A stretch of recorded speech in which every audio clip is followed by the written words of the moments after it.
Hey everybody, welcome to the Daily Dose. My name is Brian McIntosh, and I have a unique and interesting Daily Dose for you today. We're going to talk today on the Daily Dose about the creation process. You know, I've done these before, and you guys have watched my face and listened to me talk, but I want to talk to you about how your life is created. Okay?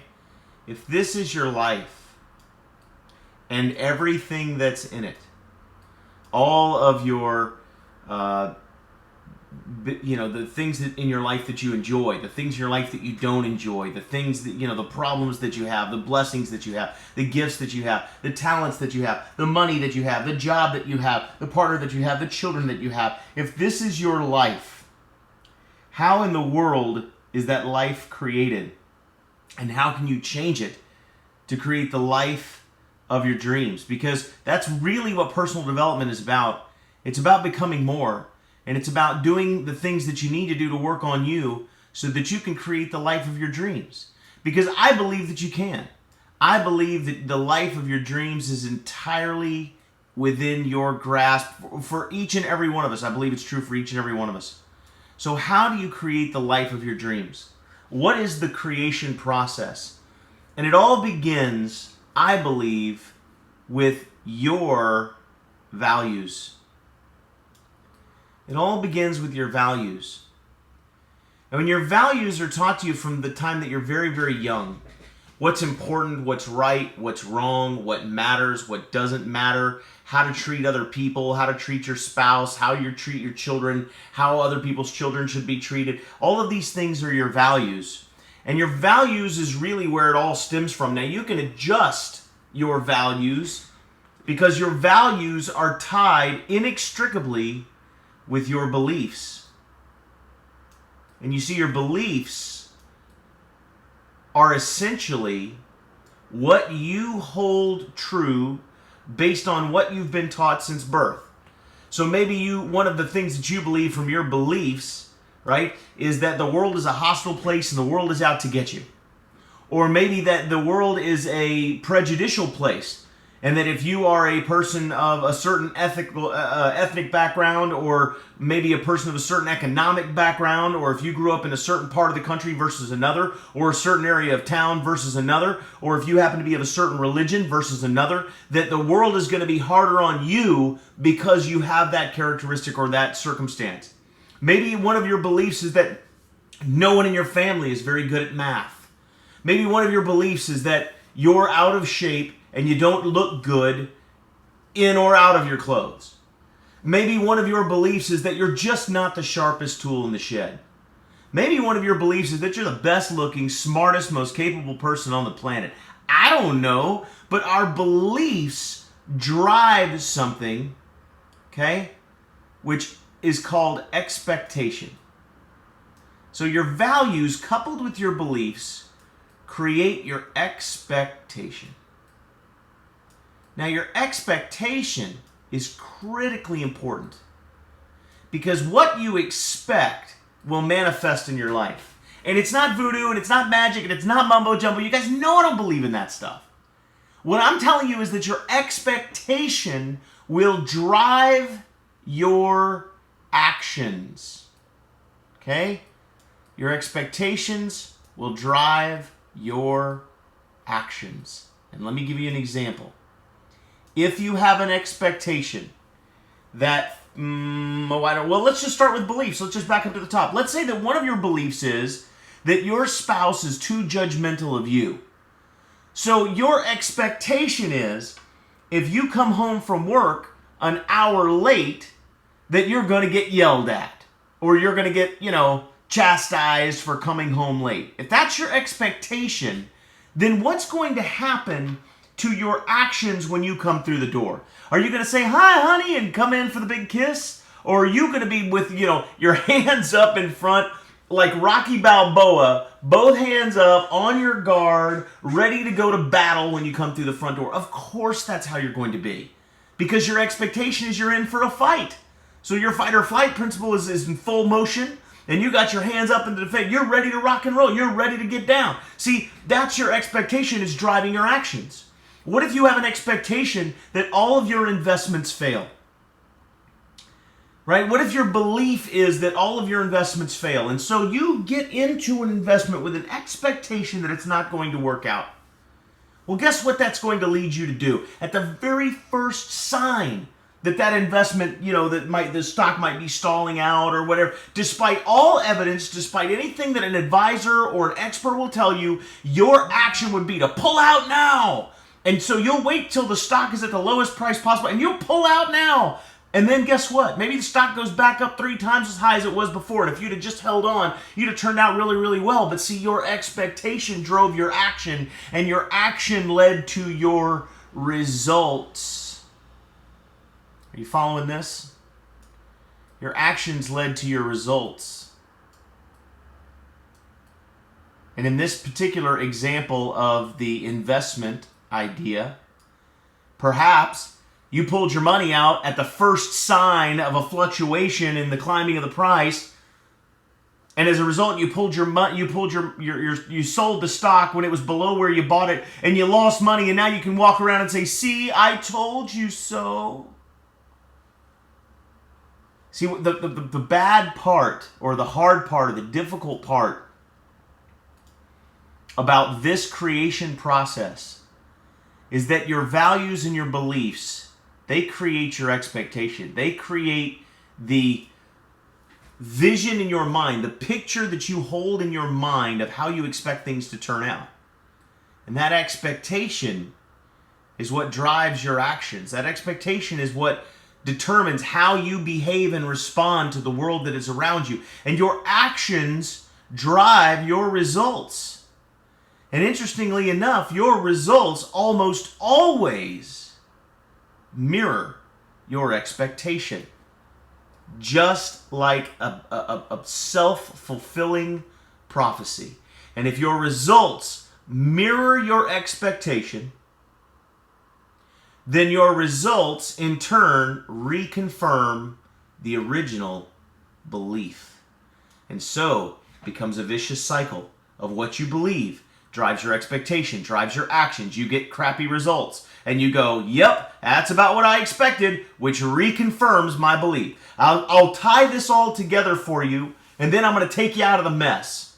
Okay? I'll tie this all together for you, and then I'm going to explain to you how you get out of this nonsense. Okay? But it's basically like this. Let's just say that your belief is that obesity runs in your family, and there's not a whole heck of a lot you're going to do about it. If that's your belief, and by the way, I'm just choosing random examples. You can insert your own. But let's just say your belief is that obesity runs in your family and there's nothing you're going to do about it. And so you expect to be heavy. You expect to have health problems. You expect not to be an athlete. You expect yourself to be obese, or at the very least struggle with your weight your entire life. And so as a result, if that is in fact your expectation, then here's what will happen. When you go to a party and they roll out the plate of appetizers and fried this and, sugary that and whatever, in your mind you're thinking, you know what, I was bound to be heavy anyway. What difference does it make? I'll go ahead and eat it. It's not going to change me anyway. I'm going to be fat regardless. And you'll go ahead and eat it. And then what happens once you've consumed it, what does that do? Well, it drives a certain result. What does overeating or eating without discipline create? The result of being overweight. And that result then would do what? It would confirm your expectation. You go, "See? I knew it. I was destined to be overweight." And so as a result, your belief that obesity runs in your family is confirmed, and thus now you believe for sure. If you weren't certain before, you know for sure now that you were destined to be overweight.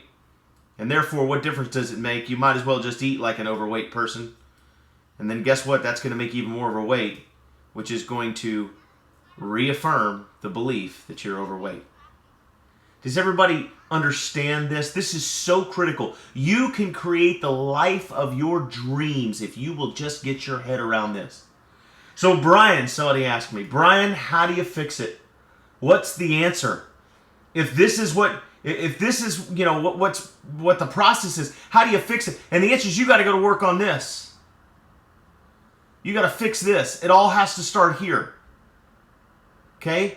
It all has to start here. And I'm going to use the weight example because I think it's an easy one. And I'm going to show you how to get out of the mess.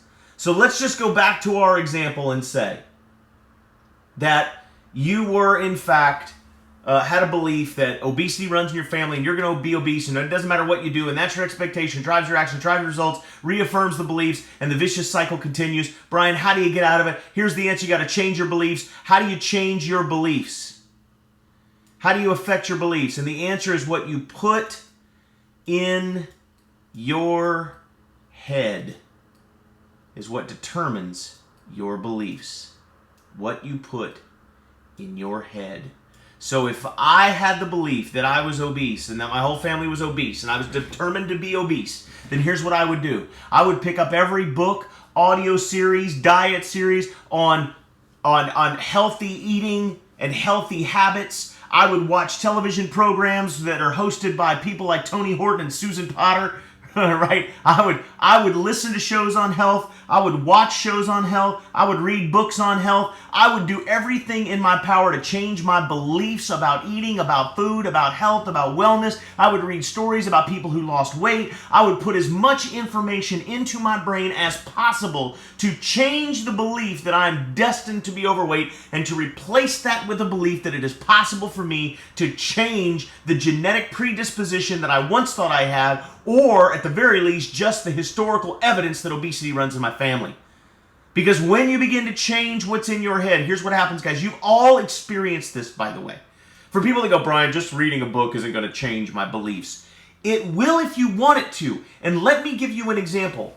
Has anybody ever formulated an opinion in your mind about a court case going on in the news, or whether or not a celebrity did something wrong? But then you'll learn a piece of information, or you'll dig a little deeper, or you'll watch the full story on the news, and all of a sudden your opinion will change. You'll go, you know what, that guy's not guilty, or you know what, he really did do it, or you know, that celebrity shouldn't have been blamed for that, that wasn't right. In other words, additional information, different stuff that is put into your head alters your beliefs. Guys, look, if you'll put the right stuff in, man, you can change your beliefs. Now, what if your belief begins to become then that you can have any body shape you want? That you can look like anything you want, that you can create an Adonis physique if in fact you want it. It might be harder for you than it might be for somebody else because you got some predispositions, but who cares? If one person's done it, you can do it. You read a book, you saw an audio, you watched a movie, a documentary about 15 people that did it. If they could do it, you could do it. What if that became your belief? Then guess what? Your expectation would be, it's possible. It's hard, but it's possible. And if that's your expectation, then when the platter rolls out on the buffet or at the party, and you go, you know what? I believe somebody else could say no to that. I can say no to that. If I say no enough times, it's going to change my body shape. And your action now would be to leave that platter alone, or to eat with more discipline. And when you do that, that's going to drive your results. And your results would be now that you begin to lose weight, and you begin to have a different body shape, a different body composition, different blood composition, a different health and wellness overall. And those results make you go, yep, I knew it. If I was just disciplined long enough, this thing would start to work for me. And then guess what? It's going to reaffirm the belief that your genetic predisposition does not have a hold on you, that you can be anything you want, you can create the life of your dreams, you can do whatever you want to do with your life. Those positive results will reinforce the beliefs, the new beliefs that you've been trying to get in there. All you need, guys, is to change what you put in your head to begin to create new beliefs. Let those beliefs create your expectation, drive your actions, create the results that will reinforce those new beliefs and change your life forever. I have just given you the keys to the castle. This is the means by which you create the life of your dreams. You are, in fact, the Michelangelo of your future. You are firmly 2 hands on the helm of your world and can take your world anywhere you want it to go if you just understand the process. So here's the ultimate lesson. Be careful what you put in your head. Go out there, guys, and make it a great day.